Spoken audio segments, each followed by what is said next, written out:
República Dominicana celebramos hoy el Día Nacional del Periodista y por eso tenemos esta mañana en Uno más Uno a reputados periodistas.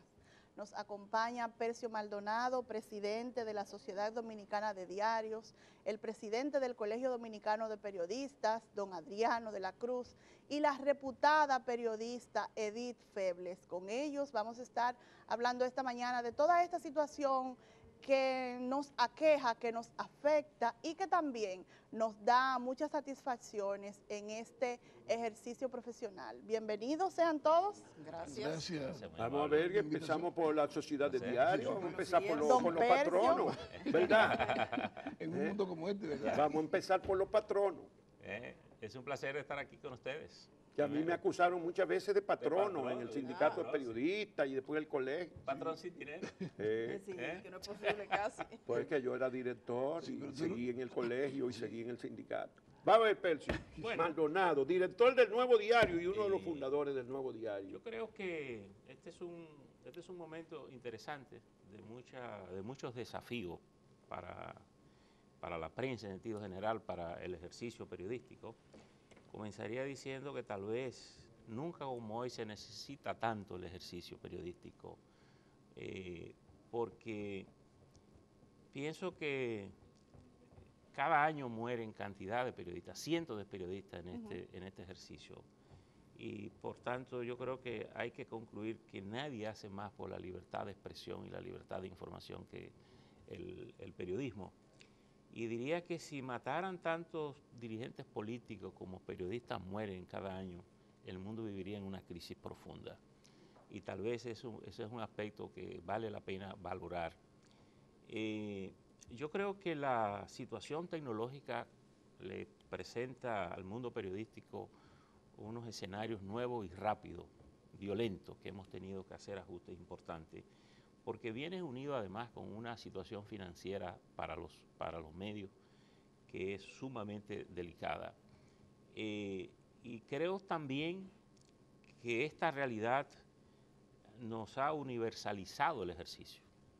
Pues yo pienso que todo este ejercicio hay que pensarlo más allá de las 48.000 kilómetros cuadrados de nuestras fronteras, porque hoy es impensable pensar que un medio convencional como es un periódico, como es la televisión, como es la radio, exista sin ser parte de lo que son las redes sociales hoy y la internet. Entonces esa es parte de nuestra realidad. La otra cuestión es que yo creo que hay una mala relación de los gobiernos democráticos y la prensa, a pesar de que los gobiernos democráticos han sido los más usuarios del ejercicio de la prensa, pero creo que no hay una valoración del ejercicio periodístico de la prensa como un valor per se de la democracia, como un valor. Y yo creo que eso nos lleva a un enfrentamiento constante por las limitaciones de acceso a la información, por los intentos permanentes que hay de establecer obstáculos de ley para nosotros tener acceso. En el caso dominicano, las últimas muestras son la ley de partidos políticos y la del régimen electoral. La discusión que estamos teniendo ahora para cambiar la ley 6132. Es decir, hay una resistencia a vivir en libertad. Es como si le tuviésemos miedo a la libertad.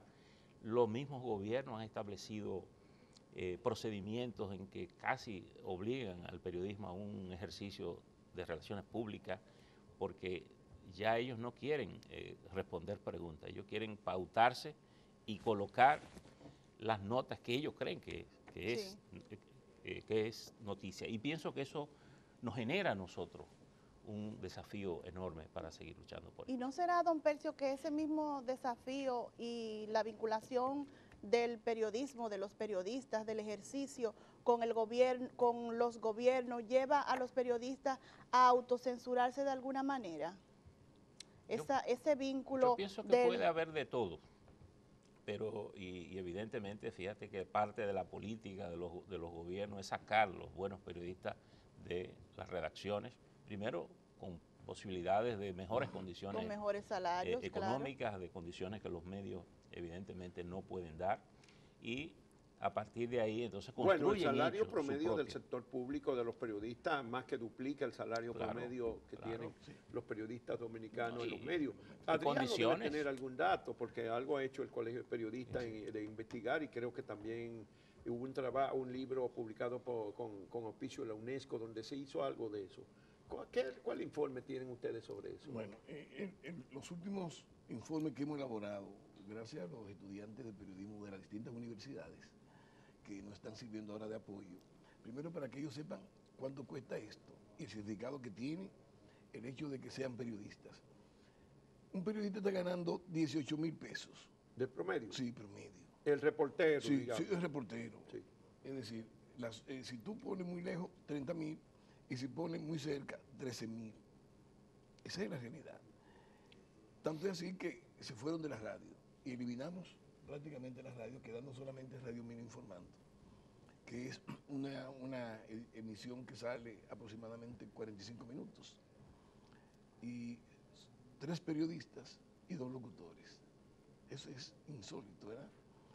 Pero la segunda realidad de todo esto es, además de los bajos salarios, de los muy pobres bajos salarios, el Estado tiene 1.200 periodistas, más que todos los medios.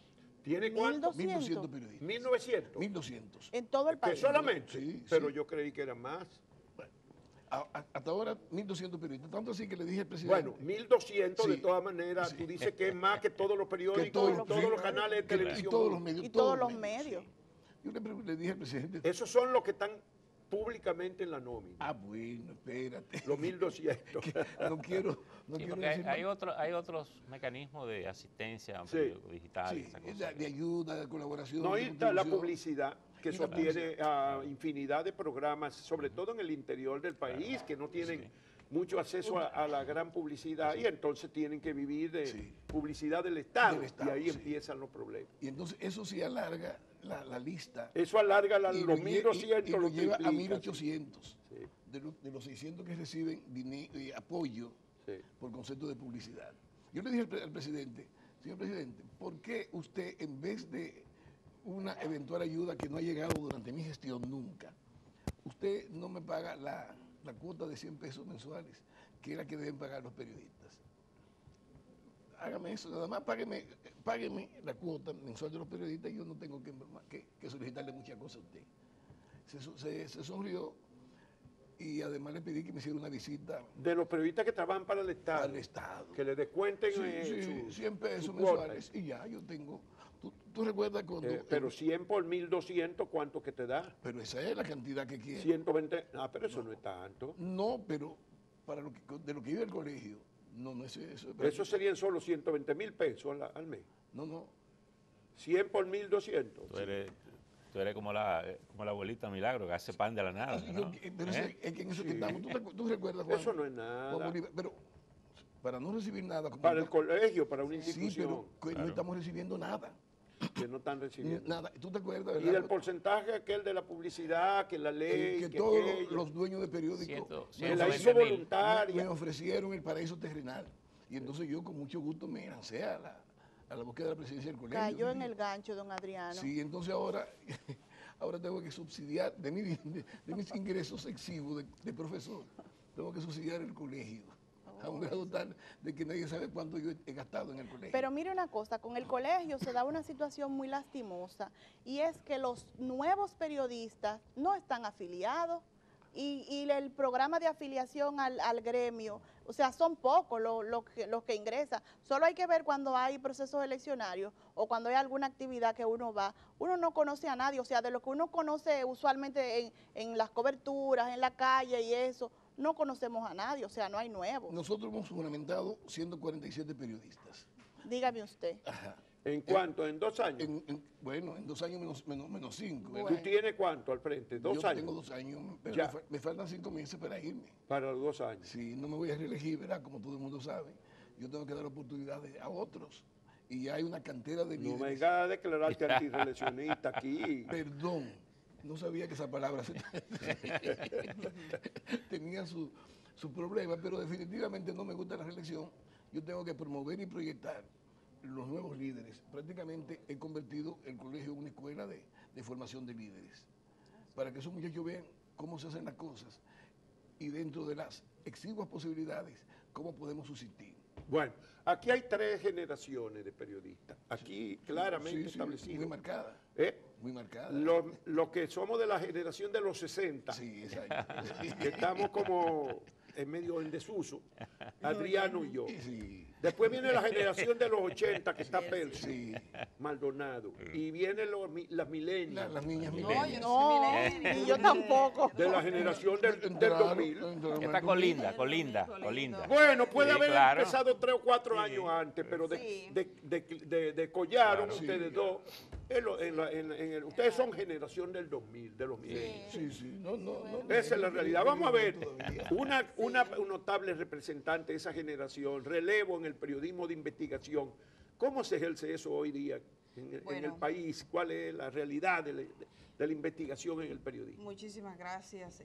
Primero que nada, saludarles y saludar a tanto a Percio como a Adriano. Agradecer que estamos aquí, saludar a todos los periodistas y las periodistas de este país que de alguna manera trabajan administrando miserias en la mayor parte de las veces, porque veía la referencia del estudio que decía Adriano, que es un estudio de Adalberto Grullón, precisamente Sí. de este programa, que el 72% de los periodistas en República Dominicana vengan menos de 30.000 pesos.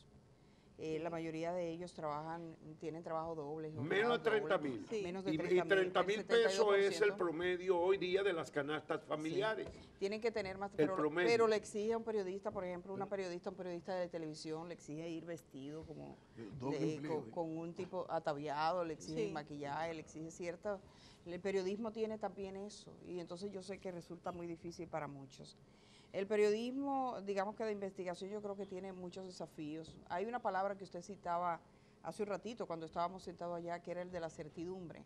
Y lo decía a nivel internacional, la certidumbre de lo que está pasando, que falta certidumbre. Muchas certezas faltan entre nosotros. Yo creo que este es un tiempo donde tenemos más y mejores posibilidades de estar comunicados, donde tenemos las redes sociales a mano, donde tenemos unas posibilidades inmensas en plataformas tecnológicas.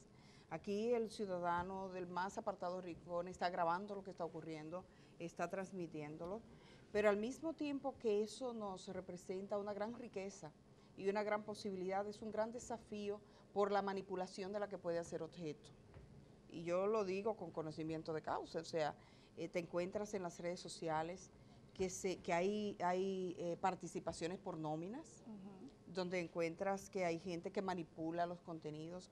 En todo este tipo de situaciones es un desafío para el periodismo en este tiempo, y creo que también es un compromiso para poder ser creíbles y poder llevar luz en ese universo donde pareciera que la gente está mejor comunicada, pero que puede ser estratégicamente confundida. Y eso lo vamos a encontrar todos los días. Gracias. Yo creo que ese es uno de los principales desafíos que tenemos en este momento.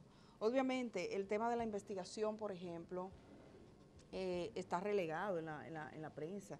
Cada vez más nosotros vamos encontrando que, así como decía Percio, el problema que tiene de los recursos, por una situación de recursos, por la rapidez, ya casi ni se investiga. Aquí la policía manda una nota de que mataron a una persona, y ya hay medios de comunicación en sus páginas digitales que dicen: nuestra Policía Nacional informó. Que la suben tal cual. Que la suben tal cual y dice en una operación legal. Nadie se preguntó, primero, que eso no es legal, y segundo, que no puede poner nuestra policía, porque pone la nota de prensa tal como fue enviada por la policía. Entonces, tú te encontrabas cuando estaba, por ejemplo, el periódico El Siglo, cada muerte se indagaba, se documentaba qué fue lo que pasó, ibas al barrio, ibas donde la gente, le preguntaba cómo fue que ocurrió.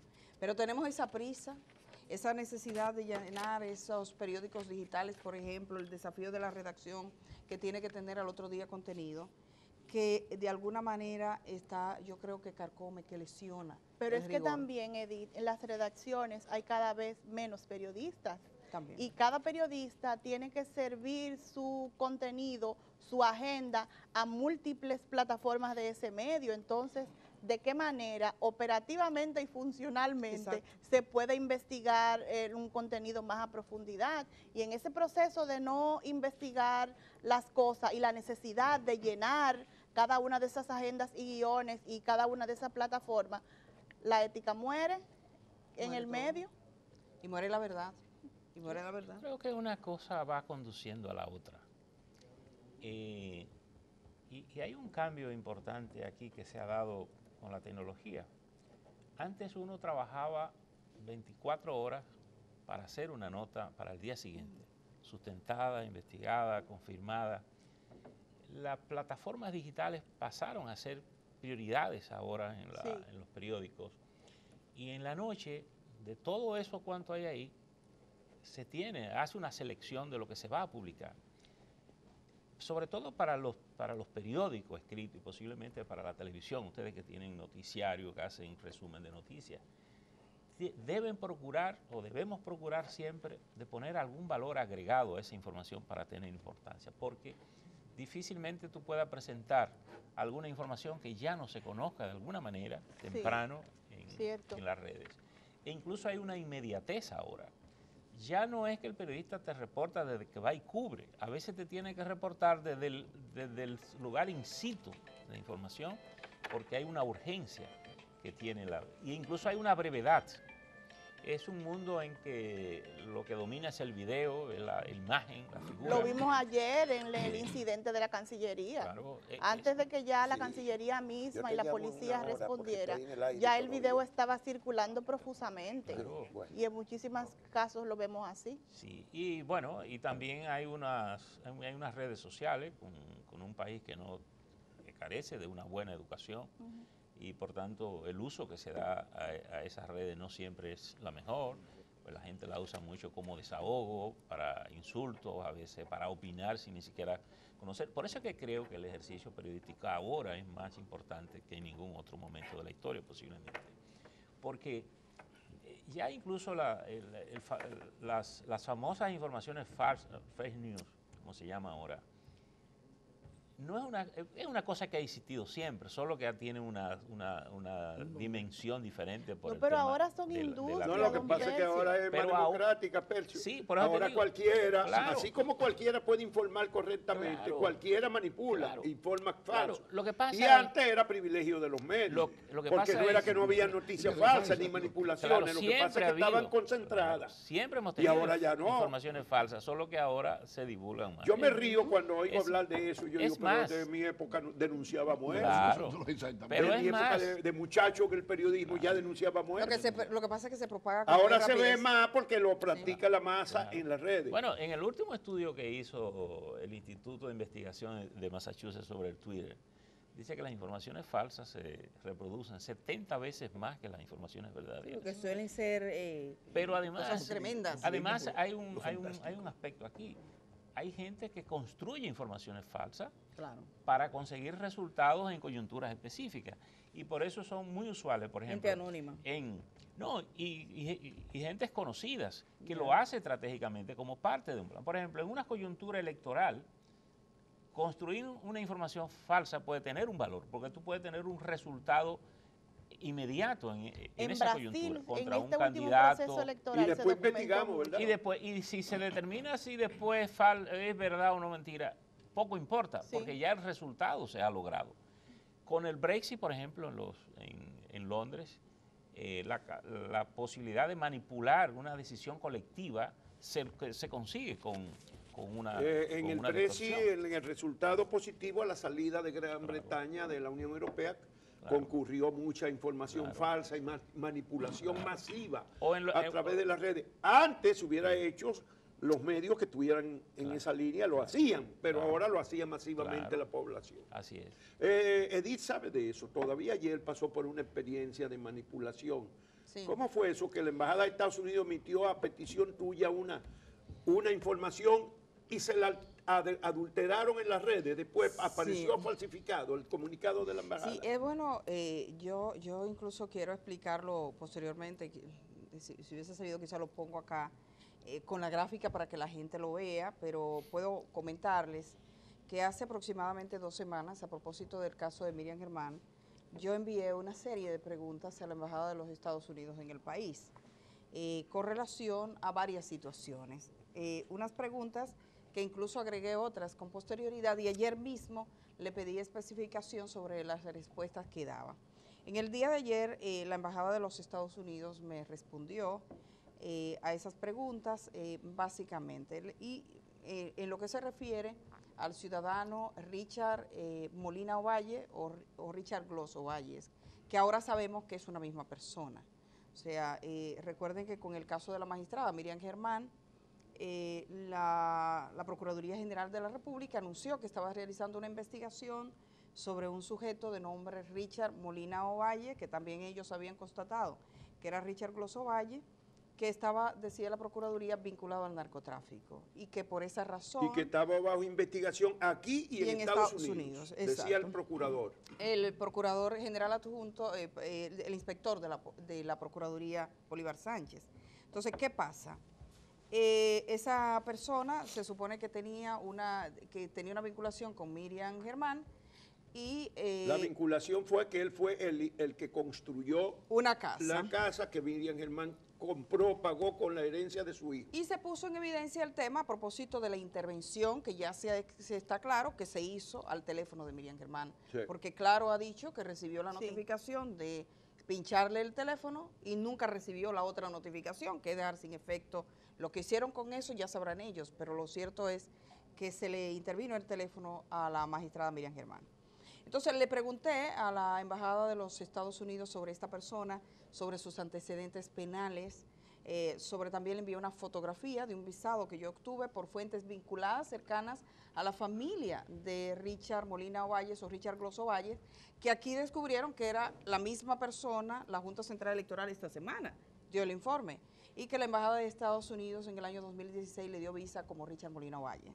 Me dieron una respuesta, básicamente decía que sí tenía, como Richard Gloss tenía antecedentes penales. Hay 3 casos que incluso yo lo mostré, porque hay una base de datos de condenados en los Estados Unidos donde el nombre de él aparece con 3 números vinculados a falsificación de pasaportes. No tiene condena por narcotráfico, pero fue arrestado por posesión de heroína en el año 1992. En el año 98 es condenado por el tema de los pasaportes. Esa persona, como hizo algún tipo de truco, no me entraron en detalles con los pasaportes, ese pasaporte fue anulado. Y decía, un tercer párrafo decía, no está siendo investigado por las autoridades norteamericanas. ¿Y cuándo le renovaron la visa? Entonces, en el 2016 le dan una visa, pero con la identidad de Richard Molina Ovalle, no como Richard Gloss Ovalle. Sí. Y él tenía documentos dominicanos que acreditaban las 2 identidades hasta esta semana. Esa persona murió, esa persona se suicidó. Bueno, el caso es que esa persona, que yo creo que la Procuraduría lo sigue investigando después de muerto, porque hay muchas diligencias que se han hecho después de muerto, esa persona, que es Richard Molina Ovalle, tenía su visado, yo lo mando, y me dicen que para el señor Richard Gloss Ovalle, y estas 2 preguntas, no hay investigación abierta en los Estados Unidos. Yo recibo esa información, yo no comparto el escrito tal como me lo mandó la embajada, o sea, no saco una copia, sino que voy poniendo en Twitter todos los detalles, tal como me lo dio la embajada, porque yo creo que nadie es loco para manipular un texto de la embajada de los Estados Unidos, ni de nadie. Si tú tienes compromiso, pero tú estás hablando de gente que está ahí. Si Percio me dice algo y yo llego, Percio iba a decir, Edith, ¿qué fue lo que hiciste? Entonces, transcribo todo. A ratico, en un grupo de WhatsApp, me mandan una fotografía de la comunicación que supuestamente me había mandado la agregada de prensa. Que armaron con tus tweets. No lo armaron con mi tweet, utilizaron una información que la Embajada de los Estados Unidos mandó a otra periodista, truquearon todo. Eso yo lo voy a demostrar con los documentos escritos. Yo sé qué periodista dio, a quién se lo dio, cómo fue. O sea, yo tengo toda la información, sé quién lo mandó, sé por dónde yo lo recibí, porque yo, que no tuve contacto con esa periodista para pedirle la información, recibí la información original de la periodista. Entonces yo dije, ¿cómo está esto en la calle? Se veía claramente cuál había sido el montaje por el entrado, por todo, se veía clarito.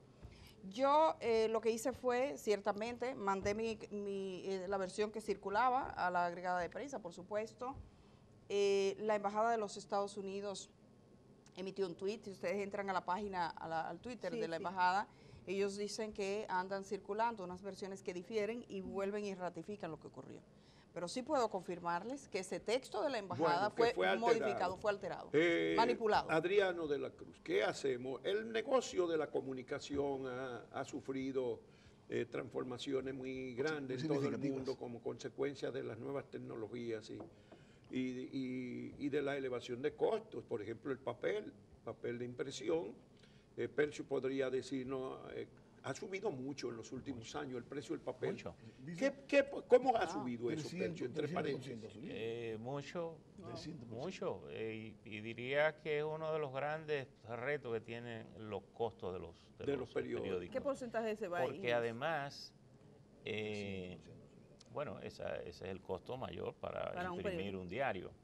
El otro costo sería la nómina, aparte de nómina. Y el otro costo es la inversión que hay que hacer para sustituir todos los viejos procedimientos con que se hacían para tú ya hoy obviar los procesos de negativo y esas cosas para entonces que eso vaya a la plancha. Es decir, hay requerimientos de inversión importantes, pero el papel debe haber subido alrededor del 50% en los últimos años. Y además tiene... ¿En los últimos cuántos años? ¿2 o los 3 últimos 2 o 3 años, porque la otra cosa es que hay una escasez de papel en el mundo? en el mundo, Sí. porque la tendencia es a dejar de producir papel. En el caso de Canadá, Entonces, Adriano, eso altera y produce mucho desempleo de los periodistas, dificulta la profesión, la hace más vulnerable. ¿Cómo lo ve, el Colegio de Periodistas? 152 periodistas han perdido su empleo. ¿Cuándo? En este año. ¿En este último año? sí. En- De abril pasado hasta aquí, 150 y tantos. Pero de los medios De los medios, establecidos. Sí, de los medios establecidos. Es muy fácil buscarlo, ¿verdad? Y encontrarse de una vez 42 de uno, 32 de otro. Eso es grave. Y la pérdida en el interior del país, 5, 3 y 1. Queda 1 y 2. Precisamente ayer hablaba con los hermanos de San Juan y me decían, solamente quedamos 2 de 17 que éramos, trabajando periodismo formal. en los medios. Y entonces tienen que montar un programita de radio Exactamente. local y auxiliarse del ayuntamiento, Sí, del eso. senador. Sí, Bueno, estatal. hace unos meses salió una polémica de que le habían cancelado el equipo de comunicaciones del senador de Montecristi. Sí, eso es. ¿Y sabe cuánto era el equipo de comunicaciones? 30 y pico de periodistas. Wow. Periodistas. Más que la redacción de... Allá. que en más que la Montecristi. redacción de Pero Teleantilla. Montecristi, Pero se lo cancelaron en el proyecto La Cruz de Manzanillo. 30 Un y... proyecto del Estado. Ahí tenía 32, pero claro que eran comentaristas, locutores, gente Ellos se tenía llaman- programitas comunicadores se locales. llaman. Y Gente que entonces está en la estaban en la comunicación. nómina Así es. de la Cruz de Manzanillo, del proyecto ese de Guineo, Que desapareció. la guineera. La guineera. Ajá, pero es increíble. Pero el otro salió diciendo que en realidad le cancelaron a él, pero no cancelaron a lo de otro que compite por la senaduría con él, y entonces daban la lista del otro. Eran menos, Sí, pero el otro también, el otro tenía también su eran propio. 24. En la misma empresa del Estado había otro grupo del Increíble otro eso. que aspira a ser senador. Uno, y naturalmente tenemos que protegerlo. porque- Y desde luego uno era Danilita y el otro era Leonelita. Ah, porque así que va la cosa. y tú no sabes en un momento determinado a quién proteger de los dos. Sí. Cualquier pronunciamiento. Y yo salí diciendo increíblemente. Yo no ¿Tú me lo regué. conociste el caso? Sí, pero te estoy Lo dando manejaste el caso. Números exactos, 24 de otro. Son los que están... ¿Cuántos eran? 24, ¿Y el otro? 35. 24, Eran 35 y 24. Yo recuerdo 35 y 32. 24. Bueno, 59 Bueno, periodistas. periodistas. O sea que ahí habían 50 y pico Pero eso es más que la de redacción. periodistas, entre comillas, que estaban en la nómina de un solo proyecto del Estado. Pero eso es Una más que sola. la redacción del listín diario. ¿Eh? Más que la redacción del listín Mucho diario. más. Y su apoyo tecnológico, ¿verdad?, de la plataforma. Entonces, para el colegio pronunciarse a favor o en contra, Sí, no, eso es una situación delicada. costosísima. Tengo que Difícil. averiguar y después, finalmente, dejar que ellos sigan protestando y echarle el asunto al sindicato, que tiene que ver con esos asuntos de reivindicaciones, porque no le pagaron su... Las prestaciones no se las pagaron. No, Ah, ya. porque que ellos están en una situación siempre... ¿Y cuántos años tenían trabajando? Bueno, 10, 8... El senador debe tener como 8 o 10 ¿Y, años. y los el salarios de senador esos tenía periodistas, años. se sabe?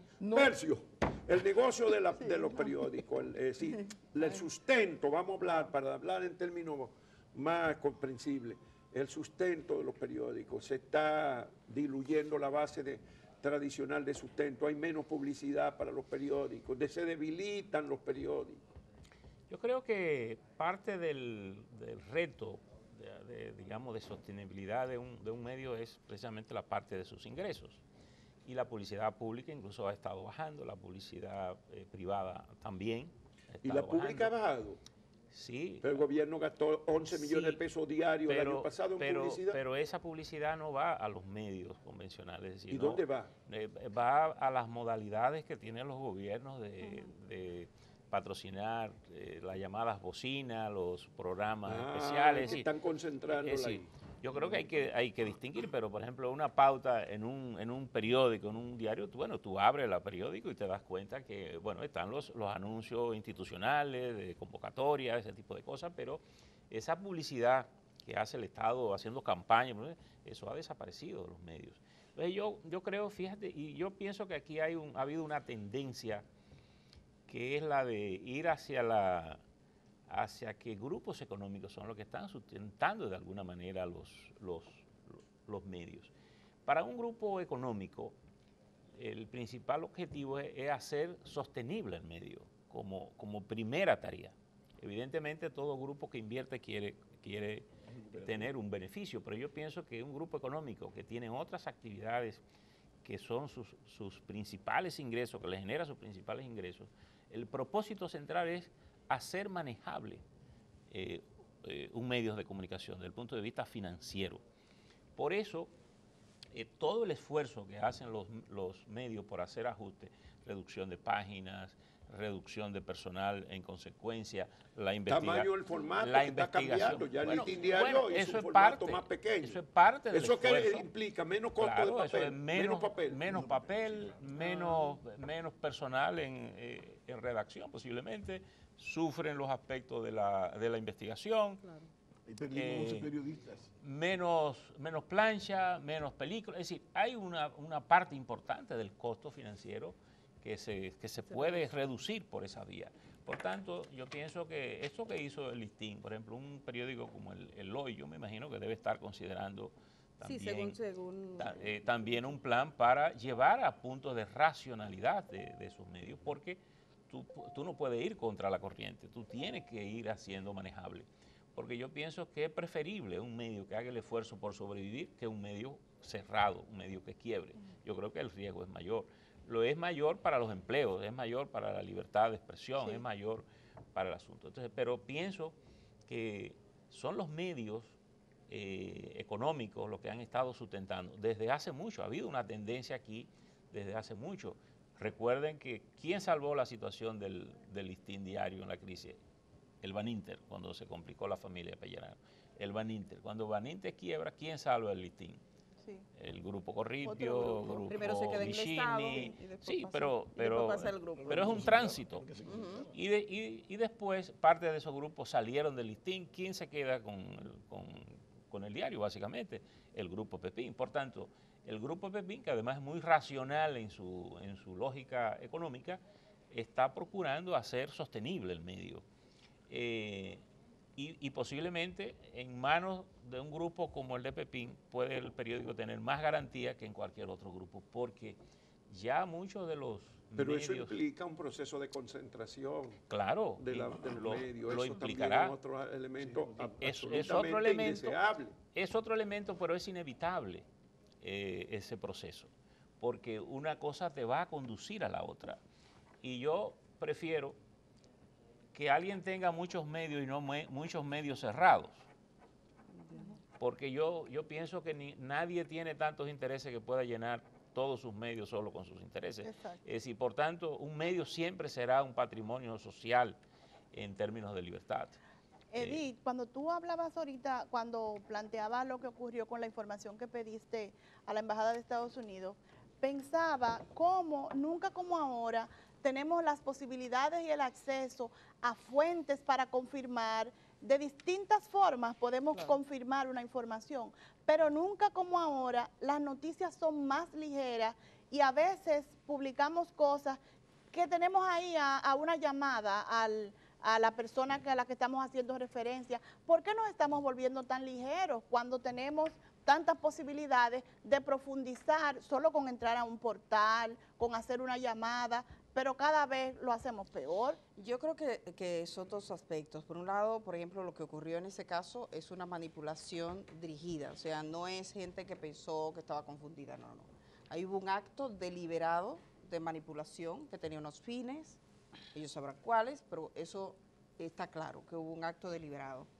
Ahora, lo que dices de tener acceso, una cosa que a mí me llamó la atención, conversando con alguien que dirigió los grupos hay una asociación de las personas que son las responsables de los departamentos de libre acceso a la información pública, de las instituciones públicas. Ellos, en una institución pública hay un encargado de relaciones públicas o un relacionista y está el responsable de la oficina de libre acceso. 201, la ley 201. Exacto, se hizo un estudio que fue José Tomás Pérez que llevó ese proyecto y se aprobó, la libre acceso. Y se hizo un estudio entre ellos hace ya algunos años y se demostraba que la mayor parte de los periodistas cuando procuraban información iban donde el encargado de comunicación o relacionista y no necesariamente a la oficina de libre acceso. Bueno, porque no se agota, la realidad no se pide. es también que la profesión cada vez los periodistas están más explotados en términos literal, porque hay menos personal y tienen que cubrir más fuentes y más y le da menos tiempo a la investigación. Son todos esos Mucho desafíos. menos, se quedan con la nota que le dan el relacionador público. Hay una brevedad. A veces no leen un documento, La nada más prontitud. ponen 4 párrafos de lo que le dice arriba y ya. Y más de un empleo. Tienen 2 o 3 empleos. El pluriempleo, Sí. ¿cómo se ha diagnosticado el pluriempleo entre los periodistas? Mira, el problema más grave es quién es periodista y quién no es periodista, pero es relacionista. Sí. Ese es uno. La confusión entre relacionista público y funcionario en estos días ha sido dramático con el caso de la Procuraduría. Exactamente. De un periodista que firma una información acabando con Miriam Germán en la línea de lo que el procurador buscaba, pero que después le sacan que está en la nómina de la Procuraduría. Que yo debo decir que conversé con él y él en cierto modo aclaraba que no gestionó él la información. Debo ser honesta en eso, que él dijo que él no fue quien gestionó la información, porque lo que se quedó claro, que cuando se dijo su nombre, que era Silvio Cabrera, eso le hace un daño claro, o sea, en términos, lo pone en evidencia y dice, estás trabajando para la Procuraduría. Cuando conversé con él, él aclaró que esa información no fue él que la procuró, sino que fue el medio que se la entregó. Pero se la Pero de mandaron todas al maneras- medio o se la mandaron a él. No, el medio le dijo, usted trabaje esto, Sí, y que pero él al principio también no pudo quería. haber sí. dicho, yo estoy en la nómina de ahí, mejor que o no ponerle la firma. Por lo menos ya. no poner su firma ahí, porque Él se es lo que hay pone, muchas sí. maneras. Pero la situación se ha complicado. Cuando tú comenzaste, que eres la más joven, era más fácil, iba más fácil porque tú ahora también has pagado consecuencias de investigar y de denunciar cosas. Era más fácil hace 15, 20 años que ahora. Yo siento que ahora tenemos más oportunidades realmente, hay más alternativas. Yo creo que quizás si yo hace 20 años hubiese quedado al margen como quedé ahora, quizás hubiese tenido menos posibilidades. Bueno, hay de más hacer un posibilidades proyecto. porque tú armas tu propio proyecto internet. No, y ahora mismo tenemos, por ejemplo, yo tengo un canal de YouTube y mi canal de YouTube se sostiene, o sea, tengo esa y posibilidad. te paga YouTube. Sí, paga. Y Altagracia Y yo Salazar parece también- que gana más ahora en YouTube que lo que ganaba en la No, que televisión. en la televisión tenía que pagar por estar. ¿Eh? En la televisión tenía que pagar por estar. Y ahora está Y al ahora- Y revés. ahora ella no gasta gasolina y le pagan por hacer su programa. Y lo hace desde su Y lo hace casa. desde su casa. Claro que ella es una persona, si tienes cierta movilidad dentro de que la gente te siga. Y es importante decir que la gente tiene que saber que esa es una manera de apoyar las voces independientes. Sí. Que la gente, yo por ejemplo, en 5 meses y medio he tenido 1,5 millones de personas que han entrado, 1,5 millones de entradas Imagínate. en el canal y de esas personas hay 31% que entra desde los Estados Unidos, pero hay gente que entra desde diversas plataformas y países. O sea, yo no podría decir, porque yo creo que hay una lucha generacional de que uno siempre piensa que lo pasado fue mejor. Yo creo que nosotros No, tenemos... pero yo me refería a los medios formales, porque Sí. obviamente la ventaja es esa. Sí, pero pero en los medios, en los periódicos... hay no. un cierre notable, o sea... Es más difícil ahora. Se nota, o sea, claro, yo pienso que, y lo hemos visto. Tú dices, como un programa que tiene audiencia, que está bien colocado, que la gente lo busca, que no está mintiendo, que no está demandado, ¿por qué se tiene que salir la persona que están ahí? O sea, uno se lo pregunta. Y eso ha ocurrido. Sale porque investiga mucho. Porque sale. Mejor no Y el investigar. riesgo es que si investiga mucho, tiene menos posibilidades de seguir trabajando. El procurador, por ejemplo, un testigo de eso. Es mejor no investigar mucho lo de Odebrecht y dejar esa vaina así. Está Para diciendo no meterse en rojo. que le faltó investigación. Sí. Que la auditoría. Bueno, sí, un día se van a hacer, pero no nos metamos en Le eso. faltó investigación. Y Sí. de ahí entonces todas las facilidades que le están Que bueno, que ya lo que dijeron en Brasil ya eso es. Y ya. Pero lo que parece es que cada vez vamos hacia la autocensura, como que cada vez nos callamos cosas por conveniencia o que por el contrario lo hacemos para afectar al otro. Y uno lo ve, por ejemplo, cuando nosotros recibimos jóvenes de pasantía, tú ves como ellos mismos te dicen, no, a mí no me gustaría hablar de eso, no me gustaría tratar tal cosa. Entonces la gente, tú ves como que de primera intención se autocensura y luego cuando tiene que plantear otra situación es para agredir al otro, entonces esa no es la mecánica del periodismo, don Adriano. No debería ser tiene que así. ser, pero es así. Yo tengo casos de gente que me dicen, Adriano, ¿qué debo hacer frente a una alternativa como esa? Y yo le digo, no ponga tu firma. No la pongo. No la ponga. Aunque yo difiero una cosa con lo de la firma, porque la no colocación de la firma no necesariamente exime a un periodista. Yo tuve una historia con una historia mía. Yo, por ejemplo, entrevisto a Percio Maldonado. Y yo voy donde Percio y le digo, Percio, usted me puede dar una entrevista y yo trabajo en un periódico. Probablemente, es probable que Percio me esté dando la entrevista a mí, no al periódico. Exacto. Y él diga, yo creo en Edith, yo confío en Edith, yo sé que Edith no va a hacer una manipulación con lo que yo le estoy diciendo. Entonces yo me voy al periódico con la entrevista de Percio y hago un trabajo. Percio Maldonado dice, viene al periódico y lo manipula. Y yo como no firmé, ya yo estoy exenta. No, Bueno, ese es un problema. No, por lo de la supuesto, sobre todo ¿entiende? si son informaciones ¿Entiende? Eso es un de problema. cosas La no conflictivas. firma no Deberían te tener la exime. firma. La no firma no te exime. En la época de que nosotros comenzamos, la firma era una opción más frecuente. Por ejemplo, a veces yo en última hora, en los años 70, comenzando los 70, yo firmaba alguna información y Goyito, que era el jefe de redacción, me llamaba y me decía, le voy a quitar tu nombre a esa información. Cuando hay situaciones de riesgo. Pero era para también. protegerme, que Claro. lo hacía, y lo hizo muchas veces. Dice, no, eso no puede aparecer con tu En nombre. Colombia, por ejemplo. Claro que los aparatos de seguridad sabían leer y sabían cuánto Eso lo había hizo en cada fulano. periódico. Hasta el quiénes, estilo, porque- hasta por el estilo. Por conocido. ejemplo, la entrevista al guerrillero sin montaña no se firmó. Pero a los 2 días me estaban allanando mi casa. ¿Y qué quiere decir? Que sabían. Que los aparatos de Que seguridad eso- sabían que que era solamente inseguro. tú podías hacer eso. Es verdad que en esa época hasta te ponían gente dentro de los medios. Pues yo mantengo la misma, claro. Sí. mantengo la orientación Pero de no, que mejor pero no la en esa firmes. época. Yo Mejor creo no, que bueno, todas las finalmente épocas. se acabó el tiempo. Un mensaje de 30 segundos cada uno. ¿Qué es lo que tú le dirías, Percio, a los periodistas hoy? No, yo creo que hay que ver este momento con una actitud positiva, darnos cuenta de los cambios y de las oportunidades que se abren. Yo pienso que no tiene sentido que comencemos a pensar que el tiempo pasado fue mejor, nunca será así. Yo creo que tenemos que mirar hacia adelante, yo creo que tenemos que buscar las alternativas. Hoy incluso las limitaciones a la libertad son menos porque hay más posibilidades de tener acceso, de no necesitar intermediarios para uno poder expresarse, opinar.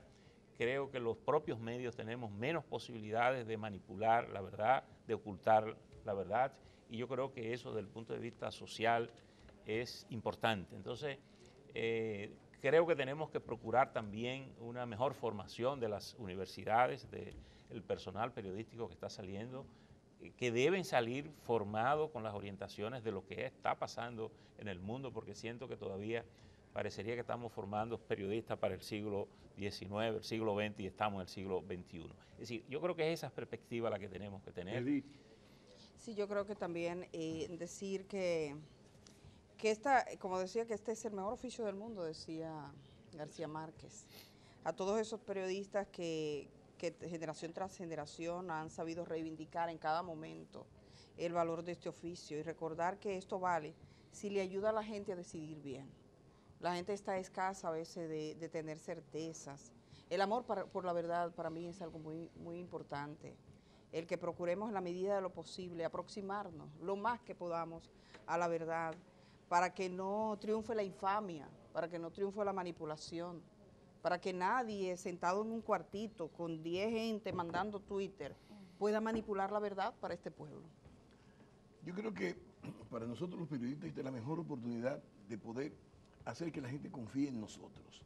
Tenemos grandes desafíos, pero también tenemos grandes oportunidades. No ha habido una época en la historia de la humanidad donde los cambios hayan afectado en su contra, siempre en su beneficio. Y estos cambios nos obligan a los periodistas a ser mejores si nos preparamos mejor. Las universidades y específicamente el colegio tenemos que dar respuestas concretas al desarrollo del periodista y defenderlo permanentemente. Pero por favor, digamos la verdad. Bueno, muchísimas gracias a Percio Maldonado, presidente de la Sociedad Dominicana de Diario y director del Nuevo Diario, a Edith Febles, periodista investigadora, y al presidente del Colegio Dominicano de Periodistas, Adriano de la Cruz, por la compañía de esta mañana. Muchas gracias a todas y todos ustedes también por este día y por toda la semana. Nos invitamos para el próximo lunes aquí en 1+1, principio y fin de la comunicación. Y nos vamos explorando la partida de Alberto Cortés, ese extraordinario cantor. Cuando un amigo se va, deja un espacio vacío. Un gran espacio vacío deja ese cantor que fue símbolo de todos nosotros. Que hay que decir, Juan, que ese cantor es el autor de una canción que mucha gente conoce y se ha enamorado mucho, que la escribió a los 16 años. Un cigarrillo, la lluvia y tú. Mucho, sí, el árbol y yo. Sí, hizo famoso también canciones de todas las categorías. Él era de los que hay que decir, si se calla el cantor, calla la vida. Si él se cayó, calla la vida, porque la vida misma es como un canto. ¿Y quién lo sabe? Los humildes gorriones de los diarios, que no se pueden callar. Muchas gracias.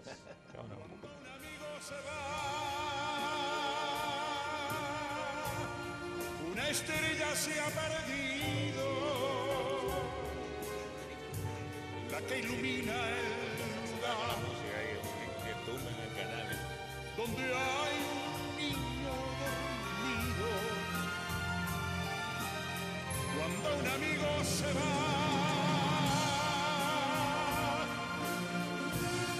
se detienen los caminos